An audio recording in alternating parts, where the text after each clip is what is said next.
On this episode of Lapeef, Let's Talk.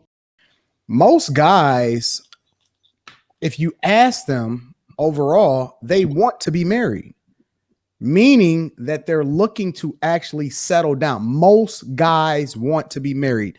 That is a sentiment that is echoed across the board, no matter where it is that you go. What they do and all of that, that's a completely different conversation. But what they do, what they aspire to is to be married. Now, what they're influenced by, and this is the reason why I say that people need to divest themselves from the worst versions of ourselves, is that ultimately a lot of people get peer pressured and influenced by people to do something that they're inherently not. So that learned behavior is the thing that people, I think, fall into, but that's not the thing that people inherently want. And I think that now that we have more visibility, now that we're having more conversations, people are not glorifying Nick Cannon and saying, yo, you dope for having a whole bunch of kids and sleeping with a whole bunch of women all across the board. I don't think that people is championing the Nick Cannons like that. Men will look at it later on in life. You know what I'm saying? I used to jump out of airplanes for like 6 years of my life. And then I didn't know the repercussion it was going to do to my body until later on. But we do that. Men go full force. We go full ahead. We don't think about the repercussions.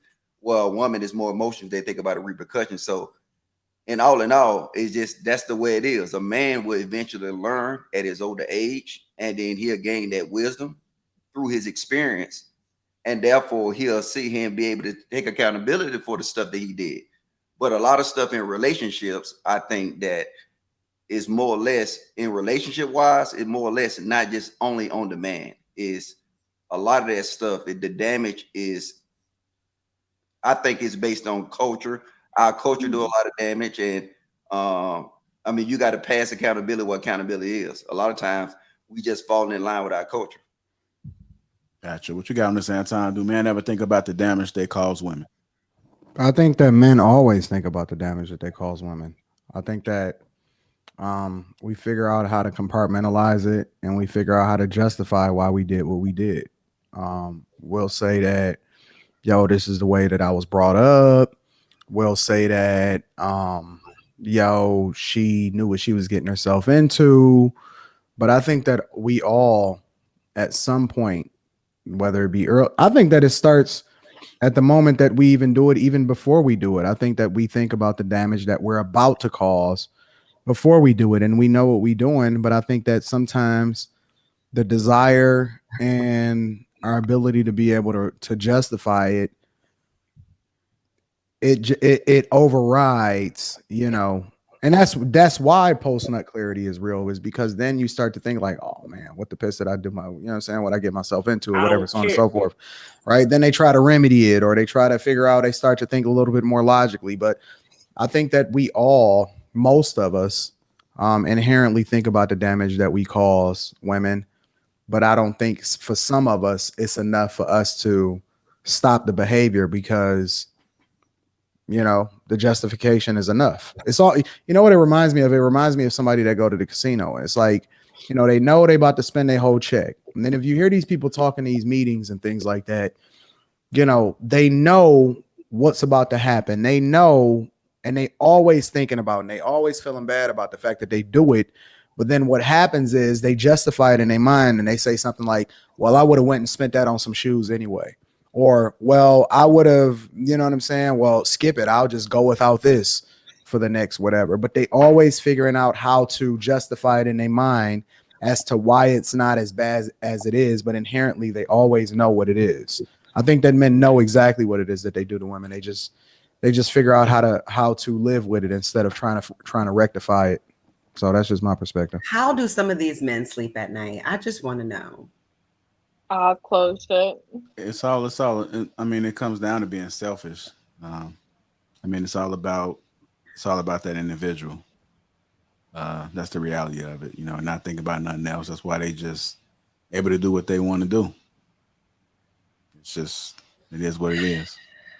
And it's encouraged. It's encouraged as well. Like I even remember in college, like being on the, I was on the shuttle. I'll never forget this moment. I was on the shuttle that goes around campus, and I heard some upperclassmen encouraging younger classmen to like sleep with as many women as possible. And like one guy was talking about how he like checked in, because you know, like in certain dorms you have to check people in. How he checked in like 4 different girls in one day, and they were like excited about this. Like, yeah, but the culture do that though. Culture got a lot to do with that also. Culture encourage that. You know what I'm saying? Culture glorify, you know what I'm saying, a man that get 12 girls. I mean, if a man get 12 women, culture glorify that. And at the end of the day, if a woman sleep with 3 guys, you know what I'm saying, they demonize the women for that. So a lot of things that we do, it is based on culture. Listen to You think so? You thinking like nowadays that men that sleep with a lot of women get glorified? Yeah, they get glorified. Yes. Look at Future. You know what I'm saying? I think Future get vilified. Now Russell Wilson. How much baby? You know what I'm saying? Compare Russell Wilson to Future. You know what I'm No, saying? Russell Wilson get vilified because of the type of woman that he rocked with. It ain't because he's not sleeping with a lot of women. But he get vilified for being sticking by his woman. No, he gets vilified for taking care of another man's kid. It's a difference. And being a simp. But it has nothing to do with how many women he sleeps with. No.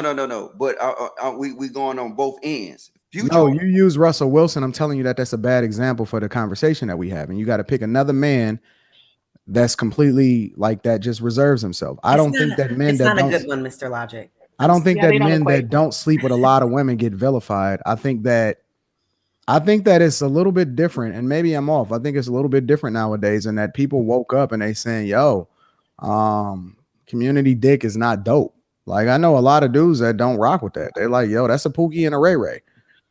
Nah, I mean, it depends. I guess it depends on where you at. But you know what I'm saying? All you got to do, if you want to know the culture, all you got to do is listen to the music. No, that's not the culture in certain circles, though. Well, and I mean in certain circles, but if you listen to the music, it's talking about the majority of black people. The music identify with the majority of black people. No, I don't think so. I'm sorry. Music I aligns don't with what's think gonna so. sell. I don't think it's. I think that the dream that they selling does not apply in music to the majority of black people. I think that's what the majority is maybe aspiring to or influenced by. Like, I'll give you another example. I think it was Kayla that used the example of people on campus, right? Most guys, if you ask them overall, they want to be married, meaning that they're looking to actually settle down. Most guys want to be married. That is a sentiment that is echoed across the board, no matter where it is that you go. What they do and all of that, that's a completely different conversation. But what they do, what they aspire to is to be married. Now, what they're influenced by, and this is the reason why I say that people need to divest themselves from the worst versions of ourselves, is that ultimately a lot of people get peer pressured and influenced by people to do something that they're inherently not. So that learned behavior is the thing that people, I think, fall into, but that's not the thing that people inherently want. And I think that now that we have more visibility, now that we're having more conversations, people are not glorifying Nick Cannon and saying, "Yo, you dope for having a whole bunch of kids and sleeping with a whole bunch of women all across the board." I don't think that people is championing the Nick Cannons like that.